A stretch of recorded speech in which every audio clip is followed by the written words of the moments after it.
Good morning, everybody.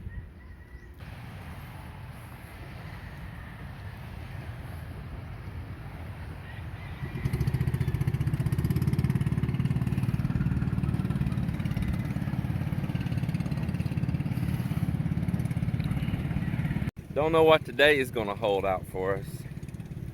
Don't know. It may be rain again. We fought rain yesterday.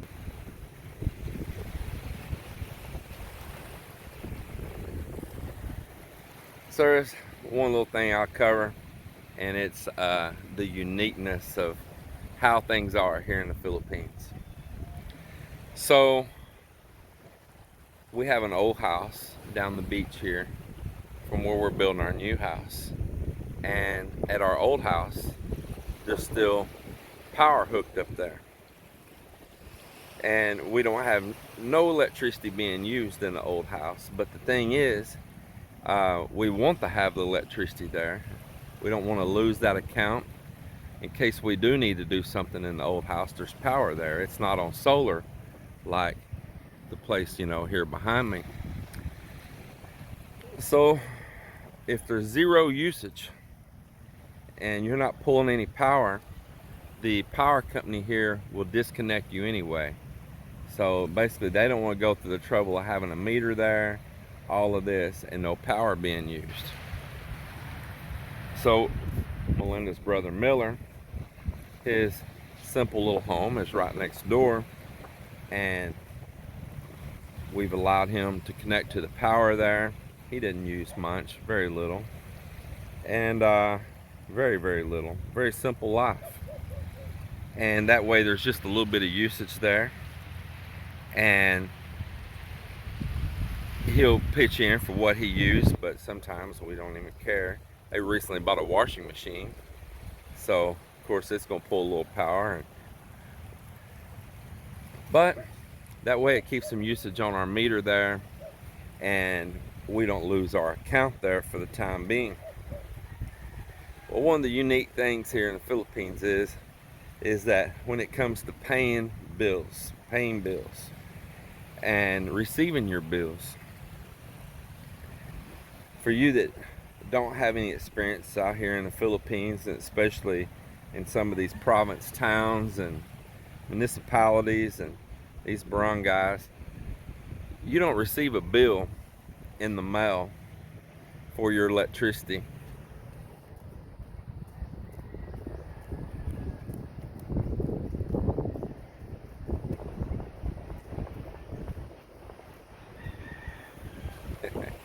You don't receive a bill in your mail for your electricity. The meter reader will come, and in some municipalities he's got an electronic tool on his side right there that keeps up with all of it, and it'll actually print, and he'll print off a bill like a receipt at a grocery store, and here, hand it to you right there. Someone's almost at every home always in the Philippines. Not like in the US, they lock the house and nobody's there and they go to work and punch their 9 to 5.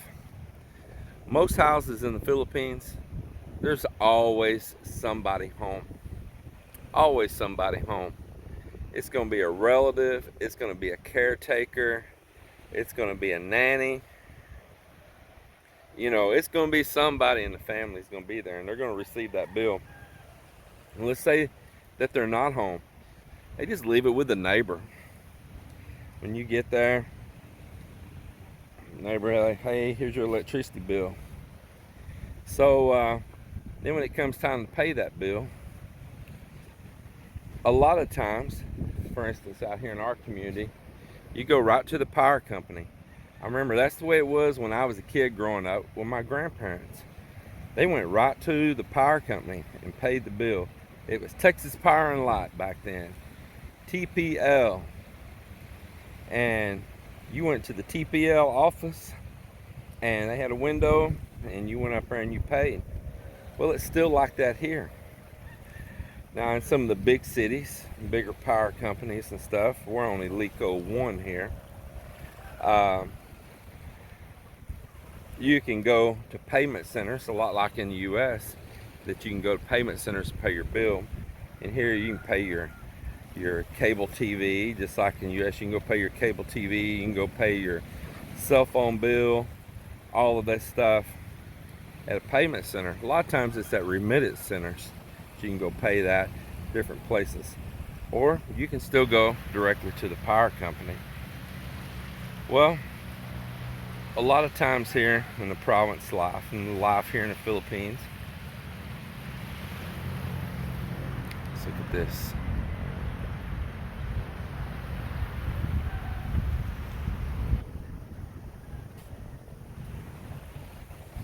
A lot of times here, you'll have a neighbor, a friend, or something that they're going to be going right near that office, or they're going to be going and paying their bill. And you say, hey ate, hey tita, hey kuya, will you pay my bill also? Sure. You might return the favor for them sometime, and you don't have to go up there and fall in line and wait for your number to be called and go up there to the window and pay. In our case, our neighbor Sonny, he lives in a very simple home out there at the beach. His house is kind of leaning now from the waves. Sonny's the head security guard at Helico 1. Sonny's about to head to work. Hey Sonny, you about to leave to go to work? Yeah. Will you pay our electricity bill for us? Uh-oh. Ood, ood. And give him the money. Give him a little few pesos extra for his trouble. And it's paid. Guarantee it's paid, because so many people are honest here. They're not going to take your money and not pay the bill. Those kind of actions here are too shameful. There's no drama like that. Oh, took my money and didn't even pay our bill, and our electricity's cut off and all that. No, that he would lose his job first of all, and that's too important to him. And he'd be summoned. He'd be in trouble. It's a close-knit community. There's no problems like that. So if they say they're going to do it for you, you can bet your bottom dollar they're going to do it for you.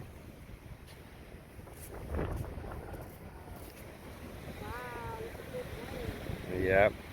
So it's like what we just did. Gave him the money, go up there, fall in line, pay the bill for our old house, Miller, whatever usage he used. He'll reimburse us back. So it's a very friendly system. It's a very stress-free system. In the US, you know, go pay online, or you know, you got to really get it done too. They're going to be pretty hardcore over it. But life's just a whole lot more relaxed here. It's still the old ways.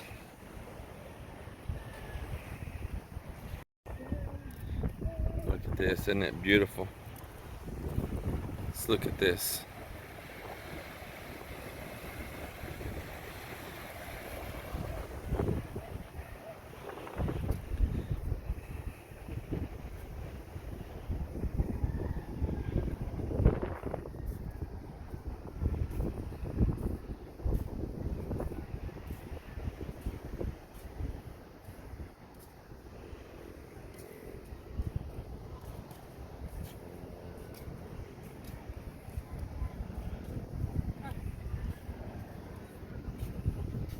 Jog over here till it for the last front wall.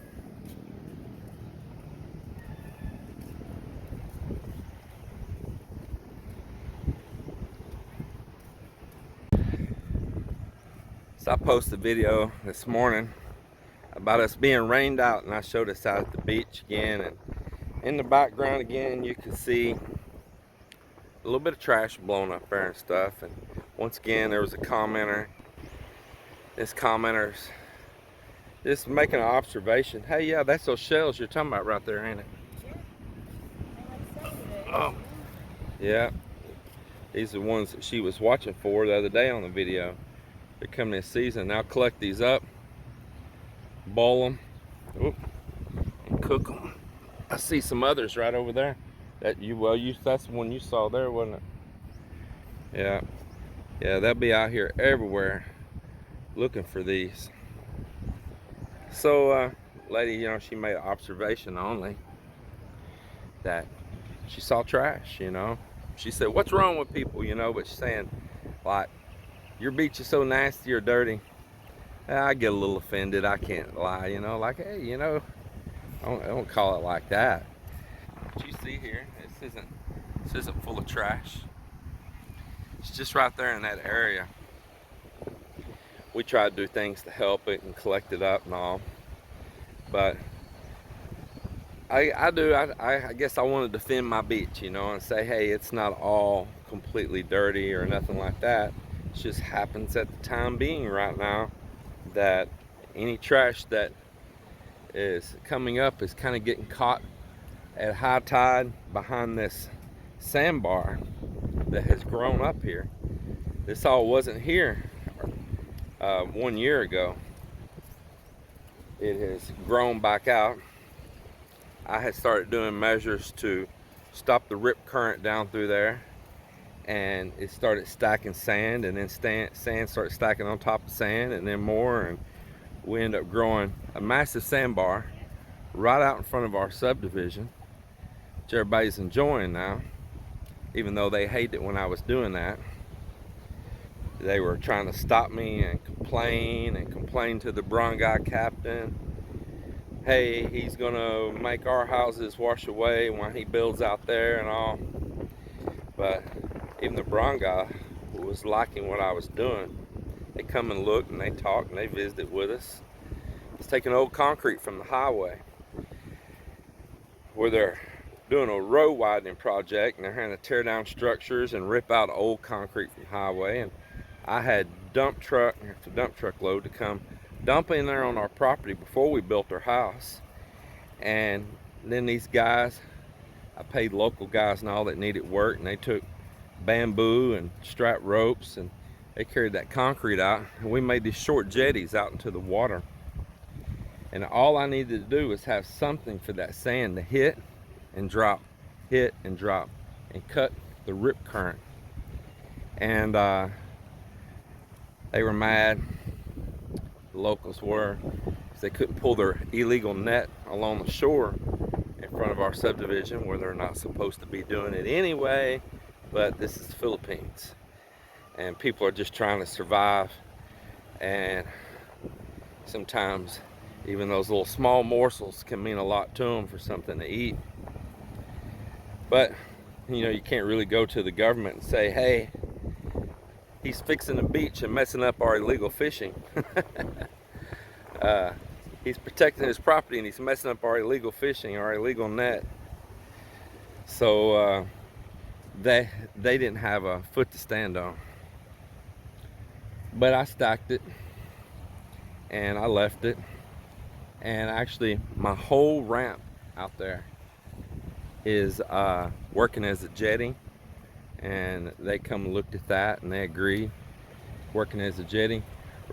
There used to be water flowing over at another place that cut a channel, that I stopped it by building that out, and we dug that in, put a lot of concrete, built a lot of little compartments so that it can't just easily wash away. That was all out of my own pocket. That was expense out of my own pocket.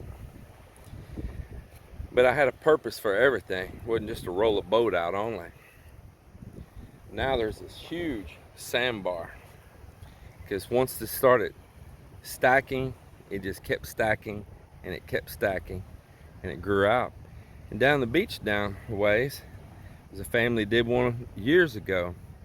The Hernandez family, wealthy family with big beautiful property estate just right down the beach from me here.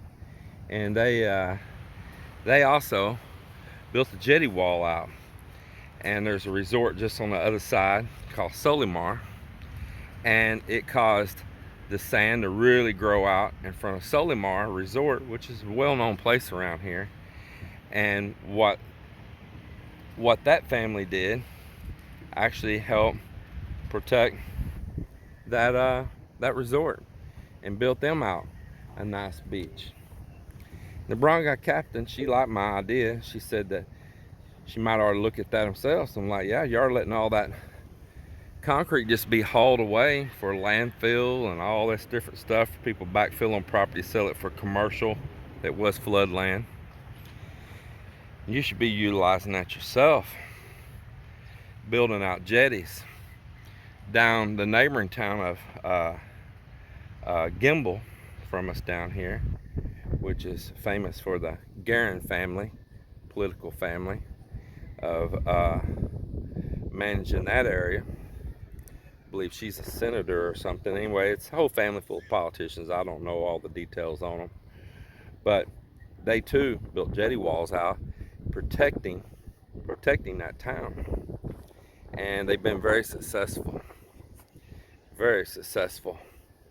and that's a very pretty town, Gimbel is. So it just takes some small measures sometimes, and you can make a huge difference. You know, a huge difference can be done with small measures. Some of them see it. I've seen attitudes change. There was some that were being a little ugly with us in the past, you know, and because they didn't understand what we're doing. But now they see the changes. Now they won't ever say, "Oh, you were right." They're just now very friendly and nice, like, okay, he does know what he's doing. Well, I'm gonna go get this day started. It's about 30 minutes for time guys to get here, and just hoping for a productive day, and hope that the skies clear out and that we get a lot of this electrical pulled. Everybody, thank you for watching this little morning stroll video, and I hope you have a blessed day.